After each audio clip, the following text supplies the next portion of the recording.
हेमंत की जमानत पर रोक वाली याचिका सुप्रीम कोर्ट से खारिज। कोर्ट ने कहा, झारखंड हाईकोर्ट का फैसला तर्कसंगत।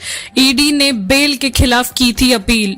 सुप्रीम कोर्ट ने झारखंड के मुख्यमंत्री हेमंत सोरेन की जमानत पर रोक की याचिका खारिज कर दी है।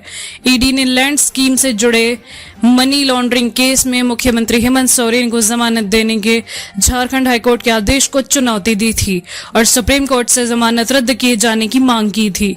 जस्टिस BR गवई और जस्टिस KV विश्वनाथन की बेंच ने कहा कि हाईकोर्ट ने 28 जून को जो फैसला सुनाया था, प्रथम दृष्टया यह पाया गया कि सोरेन मनी लॉन्ड्रिंग के दोषी नहीं है। यह बहुत ही तर्कसंगत है।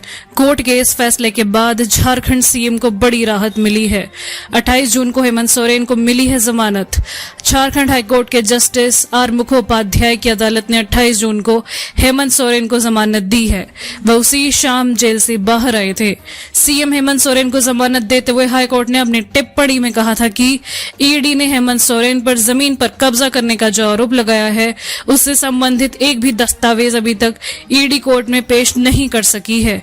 कोर्ट का कहना था कि ईडी ने इस मामले में जिन लोगों के बयान लिए हैं, उससे भी साबित नहीं हो पा रहा है कि वह जमीन हेमंत सोरेन से जुड़ी है। क्या है CM हेमंत सोरेन पर आरोप?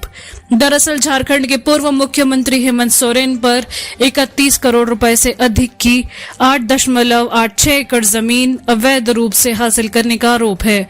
हेमंत सोरेन को मुख्यमंत्री पद से इस्तीफा देने के तुरंत बाद 31 जनवरी को कथित भूमि घोटाले से संबंधित मनी लॉन्ड्रिंग मामले में ईडी ने गिरफ्तार कर लिया था, जिसके बाद से वह रांची के होटवार स्थित बिरसा मुंडा जेल में थे। ईडी की ओर से कोर्ट में दाखिल 191 पन्नों की चार्जशीट में हेमंत सोरेन, राजकुमार पाहन, हिलारियास कच्छप, भानु प्रताप प्रसाद और विनोद सिंह को आरोपी बनाया है। उस जमीन से टुकड़े को भी ईडी ने 30 मार्च को कुर्क कर लिया है, जिसकी कीमत 31.07 करोड़ रुपए से अधिक है। जांच एजेंसी को 2022 में रांची की मोरहाबादी में रक्षा मंत्रालय की ओर से 4.55 एकड़ जमीन घोटाले से जुड़े मनी लॉन्ड्रिंग मामले की जांच करते समय उपरोक्त भूमि घोटाले के बारे में भनक लगी थी। 4 जुलाई को 13वें CM के रूप में ली शपथ। 150 दिनों से अधिक समय तक जेल में गुजारने के बाद 28 जून को वे बाहर आए। इसके बाद उन्होंने 4 जुलाई को 13वें CM के रूप में शपथ ली।